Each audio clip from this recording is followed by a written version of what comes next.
If I stood out in the rain night, my only light a candle a million miles. If I stood out in the rain night, my only light a candle a million miles away, would you lay down your fire as I raised mine? Would you not kill again? And oh, when you're near me, oh my love, oh my joy, there's nothing ever to weary me, oh my darling one. Good morning, folks. We open with that song from Cindy Callett. Welcome to Community Church. Once again, here on a Sunday, a rainy Sunday in Copley Square, but here we are to celebrate each other and celebrate this very interesting peace and justice thing that we do every Sunday and a lot of other times throughout the week. We have some ridiculously, amazingly, incredibly special music today. His name is Kingsley Chen. He did a whole concert for us. He is 11. Did you turn 12 yet? Yeah. He is 12 years old and just a remarkable force of nature, let's say musically wise beyond his years. I'm just amazed with his depth of understanding of the music, not just the technical prowess, but the heart and soul that young Kingsley puts into his music. We're going to start, Kingsley, with a song that's called Ishung Kin Yun. How did I do on the pronunciation? You did fine. I did fine, he says. And it's a song without a name that he picked up from a movie, a Chinese movie. Kingsley originally is from Hong Kong, now lives in Massachusetts with his family. And what that means, Ishung Kin Yun, I want to give you all I can, even though I don't even know you. So that's the first song. Folks, welcome Kingsley Chen.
gentle touch. Thank you, Kingsley.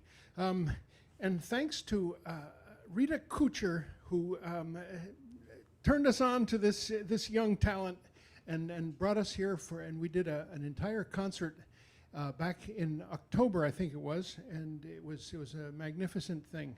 We'll hear more from Kingsley later in the program. So welcome. I want to tell you about a couple of things.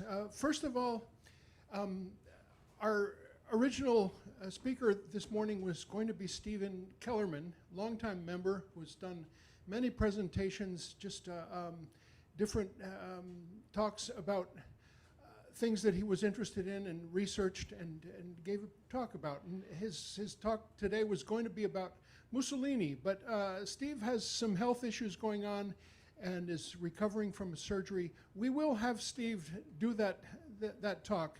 It's a fascinating thing about Mussolini's transition from anarchist to fascist. So we wish you well, Steve, and we hope your recovery is solid and speedy. Next Sunday is our last one on this newsletter, and Crystal and I are working hard on putting all the pieces together for a new newsletter, which will come out very shortly in early February, and tell you about the next 2 months of programming we have here at Community Church. I'll give you a little sneak peek. The one that comes to mind is Dr. Helen Caldicott, longtime anti-nuclear weapons activist, a physician from Australia who formed the group International Physicians for the Prevention of Nuclear War. Dr. Caldicott will be part of our John F. Kennedy Memorial Series. It usually happens on the 10th of each month. This time, for programming reasons, it will happen on the 19th of this month, and we're very excited about that. Introducing Dr. Caldicott will be Martin Sheen. Very happy about that as well. I'll tell you about next Sunday is a young person we got to meet who is the director, works with Middle East Children's Institute. And her talk is called Keeping Hope Alive, MECI, Middle East Children's Institute's Story in Palestine. Molly Ames.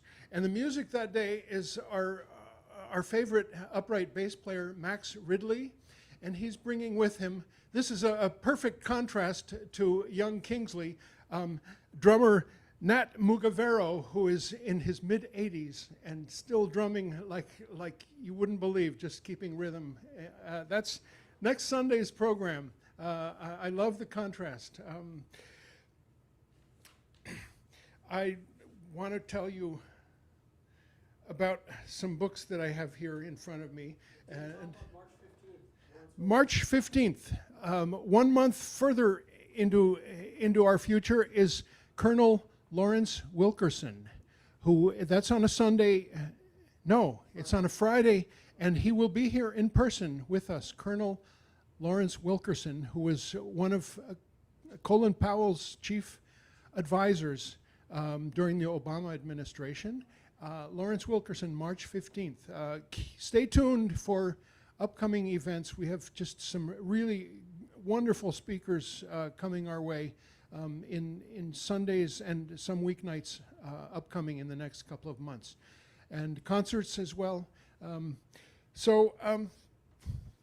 Among the March speakers is the author of this book, Eva Mosley. Eva is, I believe, a very senior citizen. It's her memoir. It's called Holocaust, Skirting History, Holocaust Refugee to Dissenting Citizen. Eva is a longtime peace activist in the city of Boston, and especially with mass peace action. Eva also should know about Kingsley Chen because she organizes a series of classical music concerts in Cambridge that are concerts for peace on behalf of mass peace action. That would be an amazing addition to her roster. Eva Mosley will be speaking with us also on a Sunday in March. Here's one that I just can't get over. It's called Tracing Homelands, Israel, Palestine, and the Claims of Belonging by Linda Dittmar. I could not put this book down, and I'm starting to read it again just to take it in. Linda was a professor of film studies at UMass Boston for many years, was born in Palestine, grew up there, and watched the transition as Palestine was taken over by Israel, and then made a whole series of trips back to look into her past and try to find traces of Palestine in the past of what is now Israel on top of what used to be Palestine. Wonderful book, Linda Dittmar. Finally, I will do the Galliano reading, which I love to do. January, what are we on, the 27th? 28th, is it? 28th. 28th. 27th would have been good because it's about Mozart. I want to read 27th as well. January 27th, Open Your Ears, it's called. On this day in 1756, Wolfgang Amadeus Mozart was born. Centuries later, even babies love the music he left us. It has been proven time and again that newborns cry less and sleep better when they listen to Mozart. His welcome to the world is the best way of telling them, this is your new home, and this is how it sounds. Okay, January 28th, that's today. And this reading is called Open Your Mind. Long before the printing press, Emperor Charlemagne set up in Aachen large teams of copyists who built the finest library in Europe. Charlemagne, who did so much for reading, did not know how to read. He died an illiterate at the beginning of the year 814. The good news, according to Eduardo Galeano, our favorite author from Uruguay, Children of the Days is what this book is called. So let's go on with some more music, and I'm going to tell you that this piece that Kingsley will interpret for us is Schubert, and it's the Impromptu in E-flat major, opus 90, number 2. Kingsley Chen.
all right? Yeah, sure. I remember last time you were here, it was a Friday night, and I asked you at the end, so are you going to go home tomorrow morning and watch cartoons or play video games? And his answer was, no, I have theory class and then I have to practice for 3 hours or something like that. You remember that? Yeah, I remember. This is just so remarkable to have you here and to recognize you as just a really amazing talent. And you are just, it makes us proud to have you here. You just and proud for. The mic is off? Oh, no, it's good. And proud for your family to have you here with us. I wonder, I recently saw a movie, I hope you get to see it. It's called Maestro. It's about Leonard Bernstein, who, like you, was around Tanglewood a whole lot. And it's a magnificent movie. It's just about this genius who has music. Dean, we can barely hear you. Coming out from his every pore, and just about this passionate life that he led. Maestro. It probably is going to win a few Oscars. So I hope you get to check that out. And we'll have you back for one more selection after Reverend Irene Monroe. Okay? Thank you, Kingsley Chen. Oh yeah. I want to talk about one more event that's coming up, and it's about us, Community Church of Boston. The third Sunday in February, we're going to do a program about our archives and our history. 104 years old is what we are, and we have a whole lot of historical record on the 5th floor. It's not in very organized state of affairs, but it is really a magnificent record of what Community Church has done over the years. Here's a little example. I heard on a podcast a reference to a book that's called The Nazis of Copley Square by a certain Father Charles Gallagher, a history professor at Boston College. I immediately got in touch with Father Charles Gallagher because I'd heard some things about this phenomenon, which is about 1940. The group was called the Christian Front, and they were kind of an early version of Make America Great Again, a version of the Ku Klux Klan and the John Birch Society, all wrapped into one between the two wars. And it's a story about the power of Nazism in between the wars here in the United States. And our church played this role in this book, in this story. Reverend Donald Lothrop had one of the main movers and shakers of this Christian Front actually speak at Community Church. This is a little story about how we like to hear all sides, and then Lothrop went to one of this guy's events. I'm not remembering his name, and confronted him with his racism and his the horrors of Nazism. It was Father Charles Coughlin, who was that announcer from Detroit, priest also who had a huge following on radio and advocated this kind of stuff. Anyway, this is the sort of things you can find on the 5th floor. There was a newsletter that talks about this event where Lothrop confronted the Christian Front, and it happened. There were rallies in Copley Square. I'm looking at Copley Square right out the window right now. So if you're interested in participating in this and coming to the church and maybe going up to the 5th floor with us and having a look, be in touch. comchurch@gmail.com is our email address, and and we'll together come up with a whole bunch of stories and have like a round robin little panel about what we find. Reverend Irene Monroe is with us online. The second best thing, we would have loved to, and we will eventually have Reverend Monroe here to enjoy this auditorium and to sit down to luncheon with us afterwards, or maybe even on a Wednesday. We have open house every Wednesday at noon. Come join us for lunch. We have pupusas every Wednesday, and we'll give you a tour of what we have here: books, Sacco and Vanzetti primary source materials, archives, and a lot of other things. Just you can walk around this auditorium and just get a little sense of a bunch of different things we're involved in. So Reverend Irene Monroe, I know from her podcast with, oh, come on. She does this wonderful podcast with Reverend Emmett Price, thank you. And I have it on my phone every time one drops. I love to listen to it. They have just a vivacious conversation together about society, about culture, about African American interface with culture and life. It's really magnificent. You can also hear them frequently on the Jim and Marjorie show, which is on GBH, sometimes on Tuesdays or Fridays, live from across the street here at the Boston Public Library.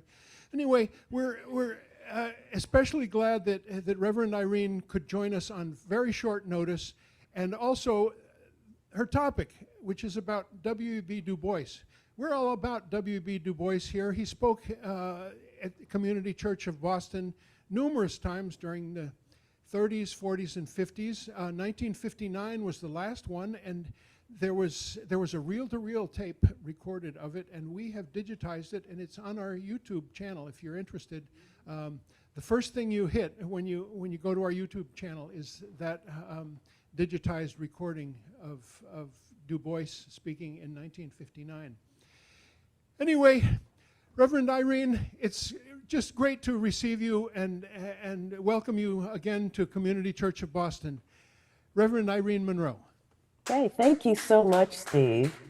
Thank you so much for having me. Before I begin, I want to say, Kingsley, I thank you for your music ministry. You are amazing. I am just absolutely in awe of your musical prowess and genius. When I was your age, all I could play was chopsticks. So again, thank you. And I look forward to hearing more from you. I wish you all the best as you move forward with this talented gift. One of the things that I like about community church is that I can come here and give a sermon, or I can come here and have a conversation.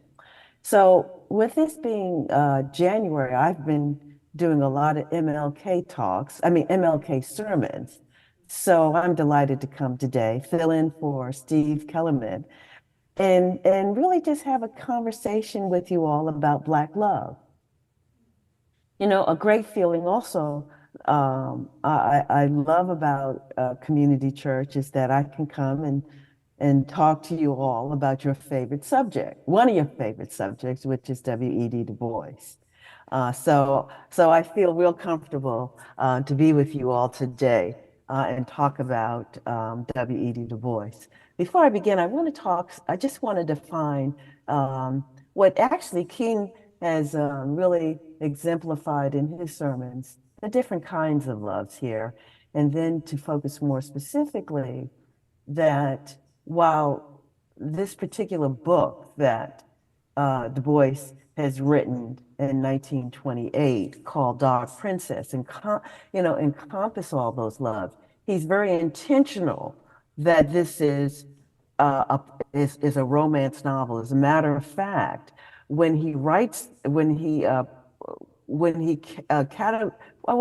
I classified it, he was very intentional as part of the title, saying that it was a romance novel. But there are three different types of love. There's agape love, which is the love of God.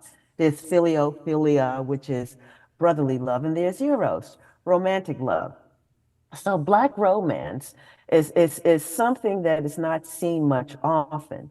And one of the things that people will say is, well, how do you have time for romance under the reign of colonization, slavery, Jim Crow, the civil rights movement, and just simply everyday life, even today? You know, how do you have romance when you're fixed on a struggle? Is there any capacity for love? So I'm just really glad to talk about Black love as a radical act of liberation, given the iconography of negative images and racial tropes that are still with us today. And, you know, one of the things that moved me, oh gosh, back in the day, was a book, and it's not a romance novel, I must tell you, but it was a book that Winnie Mandela wrote in 1985 called A Part of My Soul Went With Him. And she's talking about these letters, and some of these letters that she wrote to Nelson Mandela were love letters. She endured both of them. Both of them endured a forced separation of 27 years while Nelson Mandela was in jail during South Africa's apartheid. But I began to think about Black romance, not only because there's just a paucity of representation of it, but I grew up seeing church people married for 50 years and still holding hands. And then I have to remember, as a minister, I officiate a lot of weddings, and particularly Black weddings, where you'll have couples jumping over the broom, a reminder that back in the day during American slavery, the only way that they could consecrate their wedding was jumping over the brim, because Black folks, Black enslaved folks, were not allowed to get married. So I kind of figured, well, maybe that's why we still see there's a paucity of representation of Black romance. But then again, you know, today we're supposed to, we're not post-racial, but we're supposed to be more intolerant, and we're supposed to be in DEI, diversity, equity, and inclusion era. There's still a paucity of it. But what brought me back to this topic was really COVID. COVID, I hear a lot of tales of Black love, Black people talking about their loved ones as they called on me to funeralize them.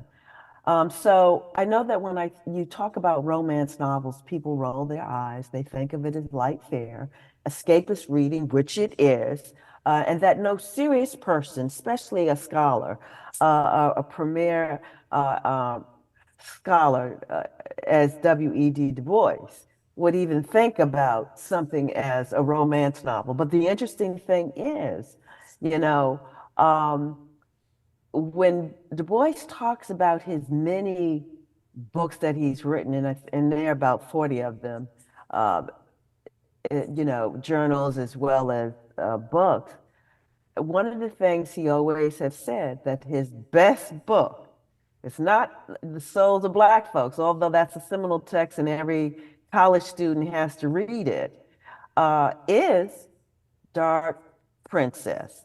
So I'm delighted to come talk about it, because he makes me think about why did he write this book. But I'm always reminded of Toni Morrison's quote, where she says that if there's a book that you want to read, but it hasn't been written yet, then you must write it. And Du Bois has done that. And part of that, I was trying to think about it, is that, well, when we think about it again, we are bombarded by an iconography of negative images and racial tropes.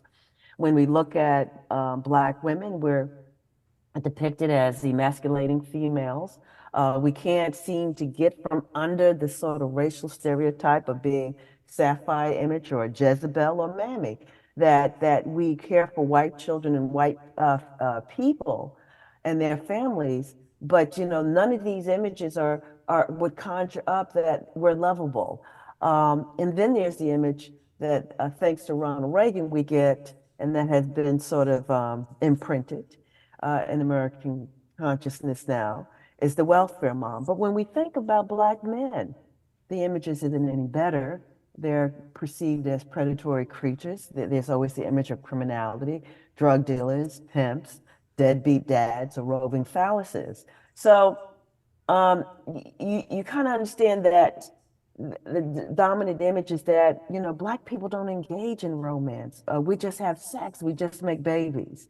Um, and then when there's the topic of romance, that the only type of romance that really matters is interracial romance, and we have to police it. And when I say police it, we're talking about Black-white coupling. That's the one that is problematic. There's certainly images of interracial marriage, but it's the Black-white coupling that is so important that in 1967, the Supreme Court, in the case of Mildred Loving versus the Commonwealth of Virginia, struck down anti-miscegenation laws here. So again, that will certainly give you some reason why there's a paucity of Black representation in terms of Black romance. When we move fast forward just a moment, we get to Bridgerton, written by Julia Quinn, and she's when you read the book, it focuses on the Regency era. But Shonda Rhimes, a playwright and director, when she brought it to the silver screen, and bringing it up to today's what America looks like, what England looks like, you see a lot of Black and Asian people. She's disrupting the narrative here. But I need to say that before Shonda Rhimes, there were romance novels. I mean, we have centuries of it. We all think of Jane Austen romance novels here. They've been around for centuries. There's Sense and Sensibility, that was 1811. Pride and Prejudice, one of my favorite, 1813. Emma, 1815, to just name a few here. But again, when it comes to Black romance, we don't have a record of it because, again, Black life is so hard. How do we carve out joy, love, and celebration in the life that we've had and we continue to have? But let me just say this here. Wikipedia says that the first Black romance novel is by Elise Bernice Washington. Again, she was born in 1942 and died here in 2009. Her book, which I read too, is called Entwined Destinies. Now, that's considered the first romance novel written by an African-American author featuring African-American characters. But there's some discrepancy about that. There's some argument about it. But let me just say a little bit about it, since there might be a few of you who want to read it. But it's the story of an African-American female magazine reporter who finds love with an African-American oil executive. Like romance novels, look, it's light fare. It's wonderful to see Black main characters in a novel. But I need to say that the real queen, the godmother of Black romance, is Beverly Jenkins. She's a sister from Detroit, born in 1951. She's still with us. She does historical romance novels. In 2013, excuse me,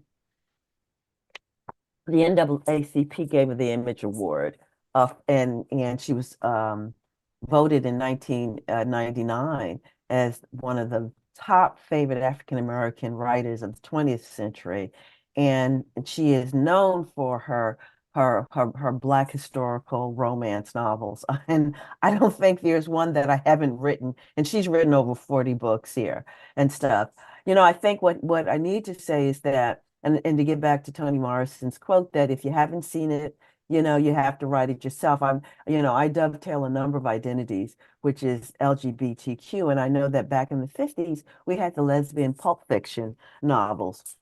They were quite prevalent in the 50s and 60s. Again, a sense of answering the question of representation and also humanizing us. So I need to say this as I get into talking about Du Bois here. I don't profess to be an expert on Du Bois. You will have an expert coming, I understand, Chad Williams. He's written a wonderful book, which I recommend and enjoyed. It's called The Wounded World, W.E.D. Du Bois and the First World War. It's the First World War. He's a professor at Brandeis University, a history professor, as a matter of fact, and a wonderful dramatic story of Du Bois really reckoning with the portrayal of Black soldiers during World War One. Du Bois, I just need to say a little because I read it, supported America's entry into the war as one of the ways that Black Americans can gain equity and advance their status in American society. And it was just really wishful thinking. But I'm going to leave that to Chad Williams to really talk more about it. But oh my God, is that an excellent written book? And it's a part of W. Du Bois that I didn't know about. And one of the things that I'm trying to do with bringing to the fore his novel Dark Princess is to expand his image. We know him as the premier scholar. He's the first African American to receive a PhD at Harvard. He certainly played a prominent role in the early 20th century in terms of Black protest movement. He organized the Niagara movement in 1905. He's the co-founder of the NAACP. And as I said, he's written countless books and articles on the African American condition here. But I became interested and intrigued by W.E.D. Du Bois, for a number of reasons. And one of the things that I have to talk about how I become interested in him, because I want to know about this person that they call Willie as a kid growing up. It reminds me how when we learn about the early years of Barack Obama, he was known as Barry before he becomes Barack Obama. I want to know about, W.E.D. Du Bois, who was born 3 years after the American Civil War in 1868 and died one day before the historic March on Washington in 1963, born here in the Berkshire community of Great Barrington, Massachusetts, which is about 2.5 hour drive from Boston here. We know him, we know his famous concept, double consciousness, which he describes, and I'm going to quote, a sense of always looking at oneself through the eyes of others. One's always feeling of two-ness, and he describes it as an American Negro's two soul, two thoughts, two unreconciled strivings, two warring ideas, and one dark body here. We know that. And he raises that question, and we still are reckoning with this and wrestling with it, I should say. How does it feel to be a problem, the othering of us, the marginalization of us, and still the centrality of this dominant sort of noose around our neck, which is white supremacy here. We know that, those of us who know Du Bois, we know that he disagreed with Booker T. Washington, known as sort of a representation of the Black race during the early 1900s, and his disagreement with the Jamaican Marcus Garvey and his United Negro, United Negro Improvement Association here. We know about him and his concept of the talented tenth, that these particular the Black elite, the educated would be representing the African American community here. But what I'm interested in is what began very seriously even before COVID. Is that I would every morning have during my morning constitutional here in Cambridge, would walk along the Charles River.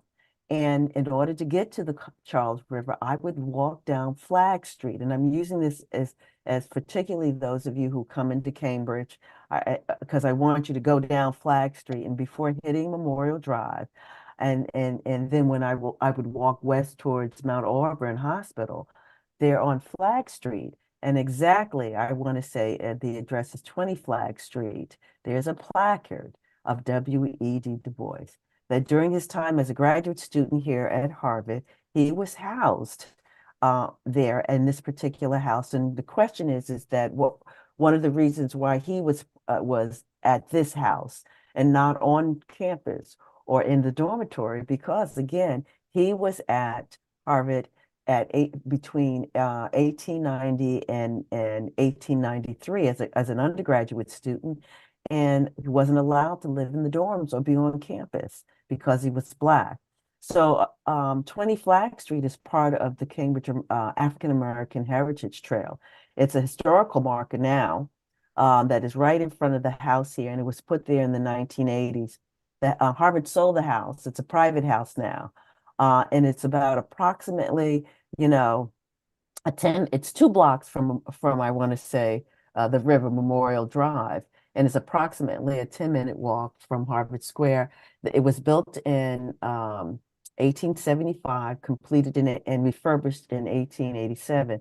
This is important because it's hard to be in Harvard Square, certain parts of Harvard Square, and I can say in segregated parts of Harvard Square, and not see the footprints of W.E.D. Du Bois.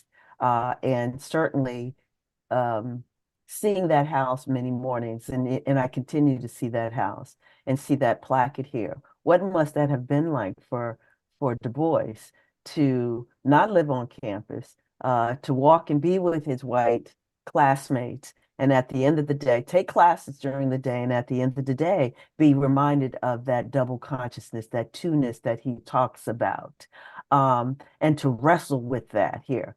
But I happened upon Dark Princess because I really just wanted something to read, something light to read, and I, went on my Amazon Kindle, saw this ebook for $2.99, and said, "Oh my God." One who's always known of his other works, never knew of Dark Princess. And I said, what did I have to lose here? And oh my God, how it opened up a world to me in terms of not only were people talking about Black romance during Du Bois's time, but to also know that they were writing about it, and there are various representations of it. This particular book that I just so, invite people. Actually, I was wrong. The book was written in, well, depends. Some people say 1924. Some say the book was written 1928. But I think 1924 is the correct date of it. But it was during the Harlem Renaissance, and the Harlem Renaissance was a time, again, of trying to show Black representation in humanists. And then also always dealing again with that notion of double consciousness here. W.E.D. Du Bois wrote about Black romance, again, to disrupt our image of being seen one way. He also wrote about it in terms of celebrating Black joy and Black love. He was also not only a contributor to the Harlem Renaissance, but he also promoted a lot of artists and museums. And he talked about a museum in the book, but musicians, I want to say, and writers.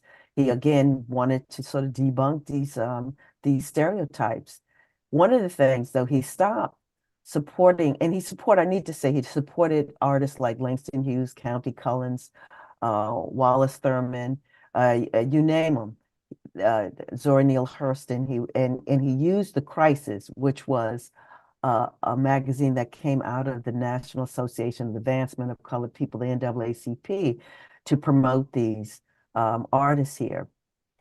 But one of the things that he stopped at one point, the Harlem Renaissance disappointed him, not the writers, but the way in white folks saw the Harlem Renaissance. The whole, again, was to expand the image of Black people, but unfortunately, they, again, otherized folks came up to Harlem for entertainment, for voyeurism, again, not seeing the fullness, the texture of Black life. So by the end of 1926, he stopped really supporting the Harlem Renaissance. It was still going on. And he said this, he said he was concerned about Black artists and how they were being used and promoted. But he says, "I do not care a damn for any art that is not used for the promotion of Black humanity. And he said he condemns, and this is another quote. He says here that again, that if it's going to be used just for white voyeurism, he didn't want to be any part of that. So I want to talk about the book here. The book here, again, brings it, and I think that when you're talking about Black romance, you have to, and that's a very hard thing to do because, again, you want to give it texture, you want to give it a sense of realism, but you also want to give it a happy ending. Too often we think that Black life cannot have happy endings. I think that if you can envision it, you can make it happen. Du Bois does a number of things with this book, Black Princess. The protagonist in the book is Matthew Towns. He's the main character here. And he's an OBGYN student here. And we get to see his frustration as a young man who in many ways cannot finish his medical school education because he's told that he's reached a ceiling. The whole thing is that who will hire you as a doctor? And certainly given that, again, we're talking about the early 1900s, we are in Jim Crow America. In the novel, his professors and mentors make it very clear to him, you will not be taking care of white patients. And so being disillusioned with his life, he decides to travel, to leave the United States. He goes to Germany. He meets this Indian princess, this Southeast Asian princess, and from India, and they fall in love. And the wonderful thing I like about this is that he does a couple of things here about it. He makes her see. He disrupts this notion of what we call coupling. First of all, it's two people of color being coupled. So again, he disrupts the norm and I should say the norm of Black-white coupling. He uses the coupling of himself and the Southeast Asian princess as a way of talking about Black Pan-Africanism, that Black people have to unite because there's all of us are under the yoke of white supremacy, whether it is slavery, whether it's colonization of India. He uses that to talk about how as Black people, we have to get away from our kind of infighting and to unite across our differences among ourselves. And so one of the things he looks at is colorism, because one of the things that is very prevalent in our community as African Americans is colorism. He also uses in many ways that where America cannot be that utopia that one hopes for in terms of big democracy and little democracy. There are ways through Black love and coupling that certainly that this can happen. I think that we don't see a lot of coupling of Black and Asian coupling or Black and Southeast Asian coupling, but I think that one of the ways that you do get to see that is if you're in the Caribbean islands, it's nothing new to see Black Indians and Black Asians coupling, having relationships. I think the first time I think you got to see it on a silver screen was in Mississippi Masala with Denzel Washington and the actress there. But because here in the United States, one of the things he highlights is that there's a kind of intentionality to not see couplings in outside of Black and white coupling. One of the things also that he does with this novel here, he gives us hope in terms of seeing how this Indian woman talks about the kind of struggles that goes on in India, how even as you travel outside of India and go to Europe or go to the United States, these problems will follow you. But that the biggest problem here that we got to begin to look at is how white supremacy has shaped and distorted the way in which we even see ourselves as brown people. I think what when I look at this here, you know, Du Bois was married. He was married twice. We don't think of Black power couples. And one of the things that it represented in the novel is that he and his wife were indeed a Black power couple.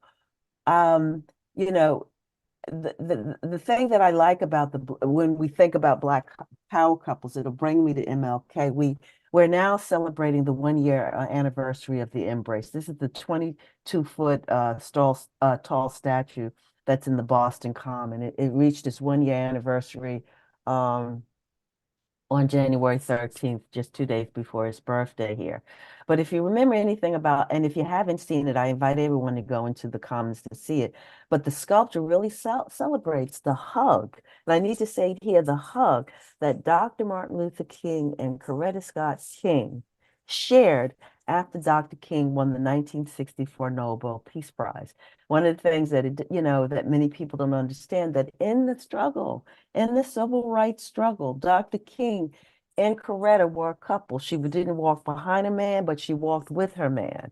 And that in these kinds of struggles for liberation, too often we don't see that. And one of the things that I love about the King story here is that we're now uncovering it. We learned that Marie Louise Powell was the matchmaker. She introduced Coretta to Martin Luther King here.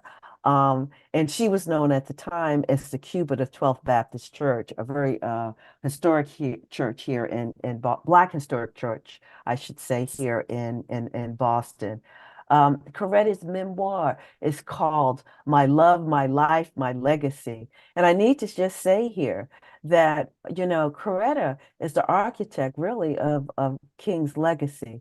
King would be a footnote in history were it not for Coretta.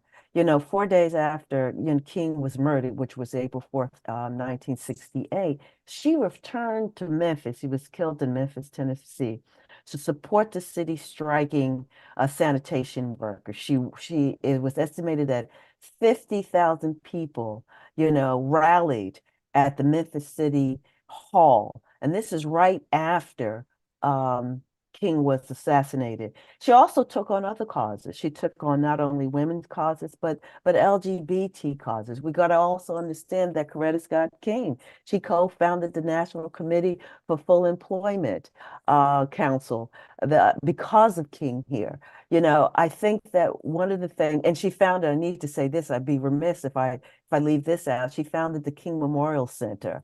You know, so I think that one of the things that the Embrace does is that it highlights, because I think that when we look at the civil rights movement, we don't think about Black love.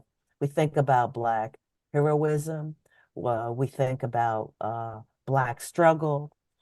We certainly think about many of the gains that were won because of the civil rights movement, but we don't think about Black romance, eros, that in the midst of this struggle, also is Black love, Black romance. And I think now, I'm hoping now that we will begin to see that in the struggle of Black people's lives, we love each other. We fall in and out of love with each other. And I think that, you know, one of the things when we think about W.E.D.'s second marriage here, because he married Shirley Graham, and she was 54 years old at the time, and I think he was, yeah, she was 54 years old and he was 83. So what a gap.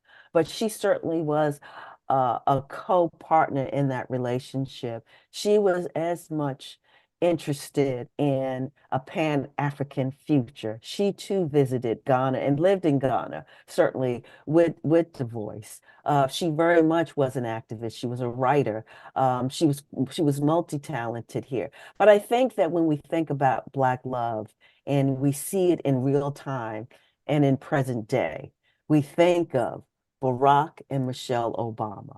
Clearly, we understood and saw the struggles that they had, she being the first Black president of the United States, and Michelle being the first Black lady here living in the White House. We saw in real time the struggles of racism that they had to encounter on top of trying to represent the United States of America, all Americans here.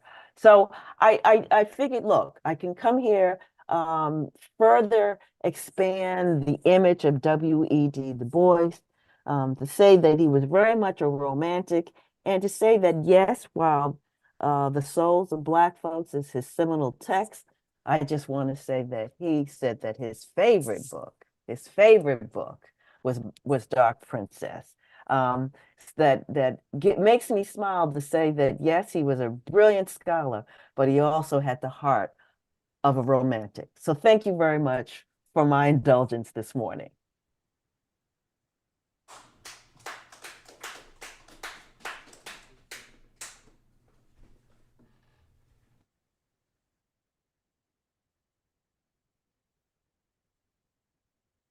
Thank you, Reverend Irene Monroe. It's so great to have you with us. I was thinking all kinds of things during your talk, and I'll talk about them maybe a little bit during the conversation. But first, we're going to have one last piece from Kingsley. This is the moment when we reach out to you to say that we can't do this on our own. We need your help. This is called the offertory sometimes. It's called the passing of the plate, the passing of the hat. You can virtually contribute to us through a check, and we will put the address in the chat, or also through our website, which has a credit card or a PayPal option. We depend on your help to continue this project, which is about keeping this building alive and a thriving community center, about keeping the collections that this building has, the Sacco and Vanzetti collection, the History Project collection, which is the major organization that archives and preserves and celebrates Boston's LGBT history. We also have our own archives on the 5th floor. And we have a staff of 5 people that includes the amazing Crystal Rollins Jackson, who does all of our graphic design and who finds a lot of wonderful speakers, like, for example, Chad Williams, who will be with us in a few weeks. Irene, this has been a wonderful preview to Chad Williams' talk about W.E.B. Du Bois on our annual W.E.B. Du Bois address slot, which is the last Sunday in February near his birthday. Kingsley Chen is going to grace us with one more piece. I'll tell you what it's called. It's Mendelssohn, and it's a Fantasy Opus 28 in F sharp minor. Kingsley.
Kingsley Chen.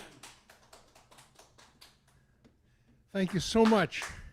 It just is a moving thing to be standing next to this piano and hear you play. Thank you. You're welcome. And did you know that this piano? It was very inexpensive, but we get a lot of compliments from some great players that we've had recently, especially jazz players. I don't know if you folks know these names: Tim Ray and Michael Shea. Some of Boston's finest players really like this piano. And we got it about 10 years ago for $3,000. A really nice Steinway costs like $50,000-$60,000, and that's the bottom of the price scale. Anyway, just the honor of having you play this piano is just something really special, and also to feature how nice the piano sounds. And we also have some nice new microphones that help project it out to the world. Thank you, Kingsley Chen. All right, and we will see you again, I hope. We will really see you again. And what really just amazes me is that Kingsley's mom dropped him off and went back out to deliver some Amazon packages. This is a working class family that's doing everything they can in their power to make this boy's education happen, and his musical education. He's enrolled at Boston Conservatory. What's your teacher's name? New England Conservatory. Mr. Victor Karras, and also another teacher is Mr. Victor Rosenbaum. New England Conservatory at age 12. You can't find that very often. So anyway, thank you, Kingsley. We're going to go on to a little bit of conversation with Reverend Irene. I just had a thought during your talk that it'd be really great to do a little essay or a study on all the remarkable African American speakers we've had at Community Church. I would start with the bulletin that announced, it was 1957, it announced that Thurgood Marshall was going to speak at Community Church. At that time, he wasn't a Supreme Court justice. He was just a civil rights lawyer for the NAACP. And also in that same newsletter is a letter from MLK saying, Dear Reverend Lothrop, I'm so sorry I can't join you this year to speak at your pulpit, but I send you greetings and remember all the times that I attended the church while I was at Boston University. That's the one to start with, MLK and Thurgood Marshall. Then you go on to A. Philip Randolph. You go on to Ralph Bunche, who was a U.S. representative of the United Nations. Really interesting, right in the time when Israel-Palestine transition happened, late 40s into the early 50s. And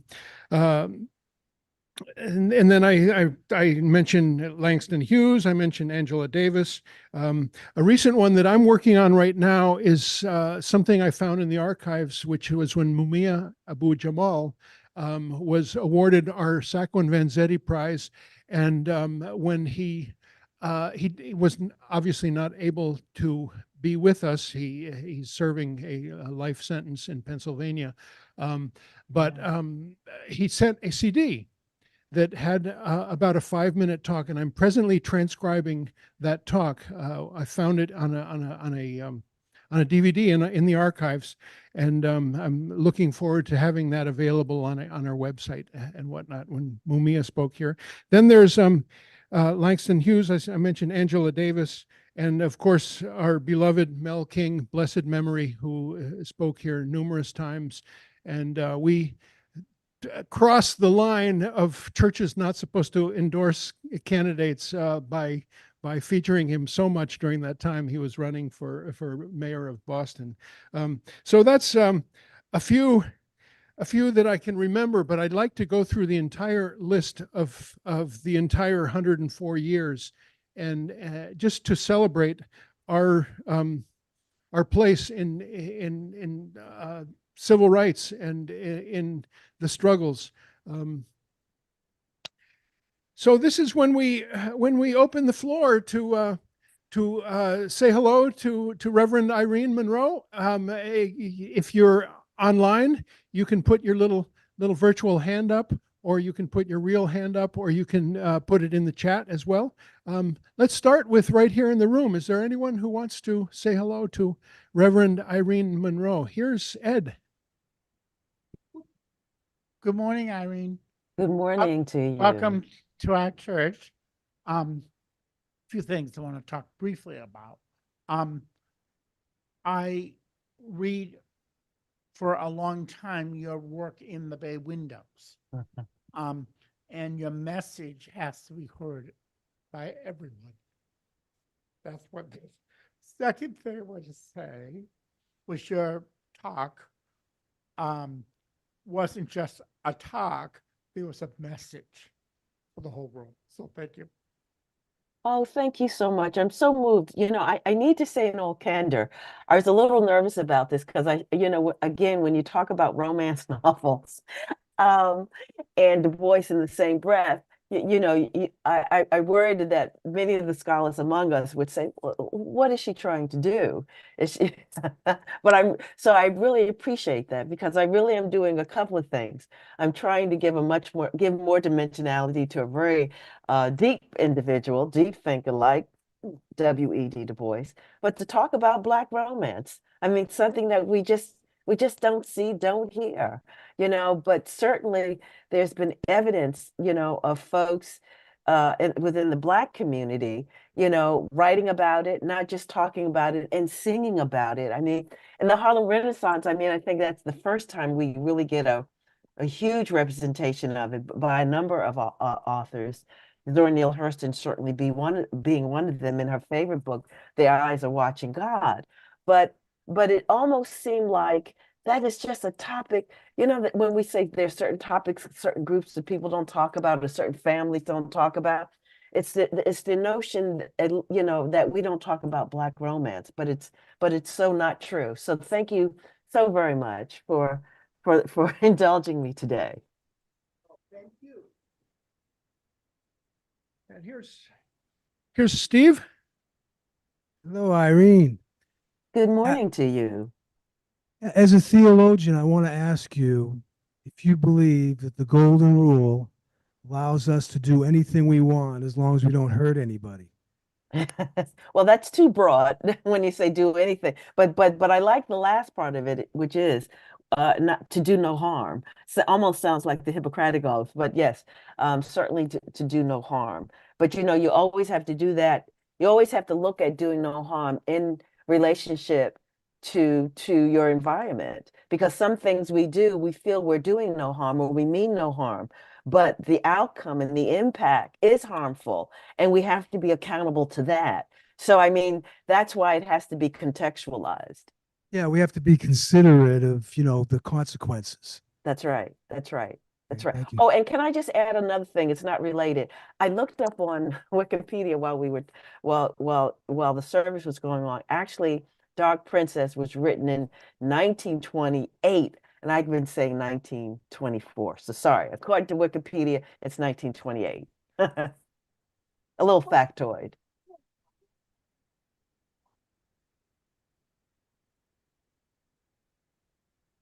I'd like to recognize Amar, who is doing our virtual tech hosting back in the back, and ask you, Amar, if there's anybody online who would like to join us. Susan Eskowitz, good morning or good afternoon, whatever it is. It's great to have you here, Susan.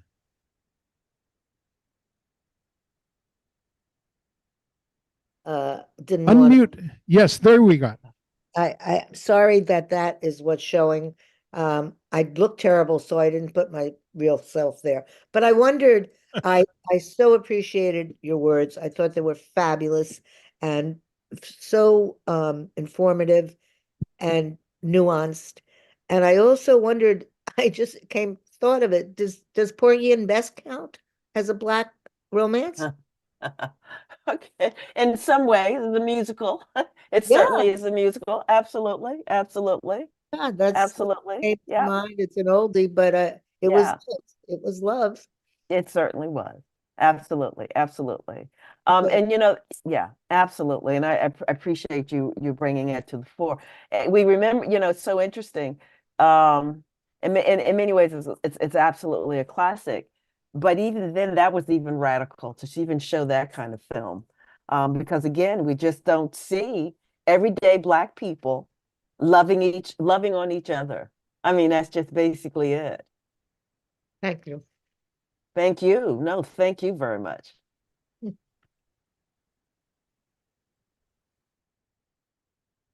Thank you, Susan. Susan, our friend from Jewish Voice for Peace, which makes me think about something, how to elevate the civil rights movement of the early 60s to be one of the most major things in the United States history, comparable to the Revolution and the Civil War. I've always wanted to, maybe some summer upcoming, to take a civil rights tour through the South. I've not known the South nearly as much as I'd like to, and just take that in. Another thought I have that maybe you have some thoughts about is well, there's an upcoming event every second Saturday of the month here in the auditorium. We have something called the Peña. Peña is a Latin American style open mic and soapbox. You get to come here and sing whatever you like, or read whatever you like, or speak your mind. There's also an added bonus, which is really good food and beverage. And it's every second Sunday, Saturday evening. This next one in February, the theme, they have a title for it and a poster. It says, Gaza is Ferguson, Ferguson is Gaza. I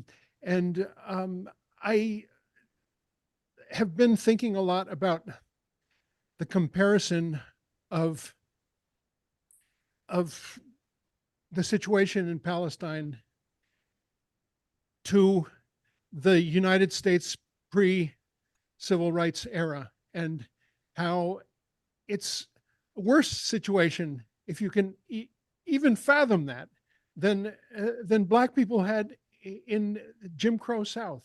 And I'm looking forward to that event, and it's a way to tell you all about the Peña that happens every month here. And here's a point of pride for me, which is that I was born and grew up in Central America and fluent in Spanish, work as a Spanish interpreter. And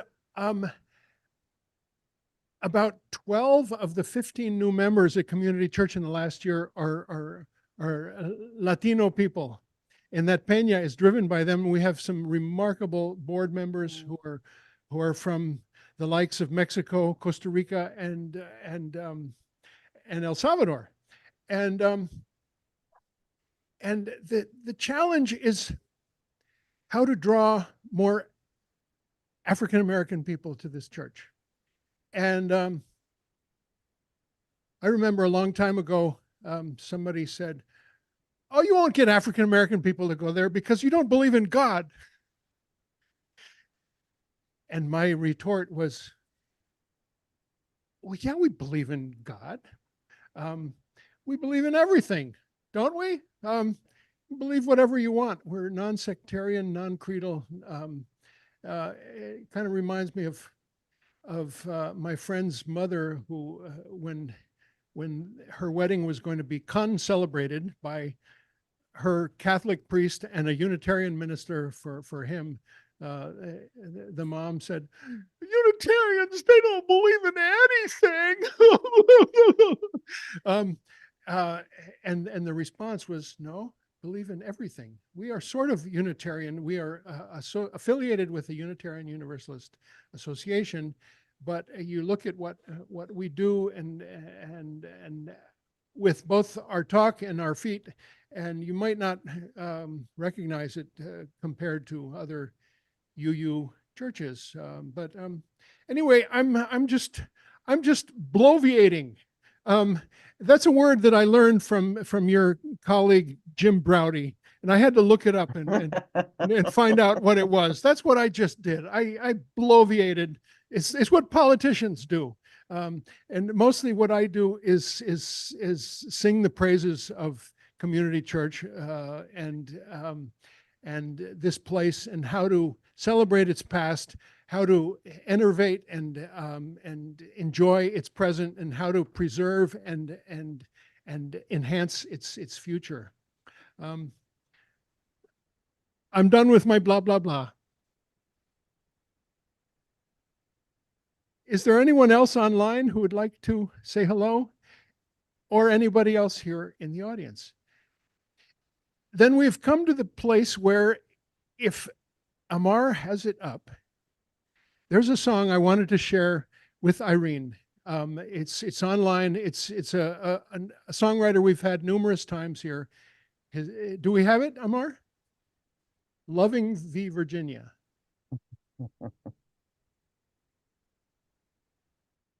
Yes.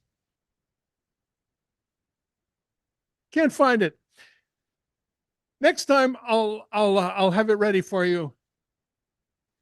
And if you want to look it up yourself at home, it's on YouTube. It has 1 million views, as do many of Roy Zimmerman's songs. He's a magnificent political satirist, and he has a song that's called "Loving the Virginia." And the last line, how does it go? It doesn't.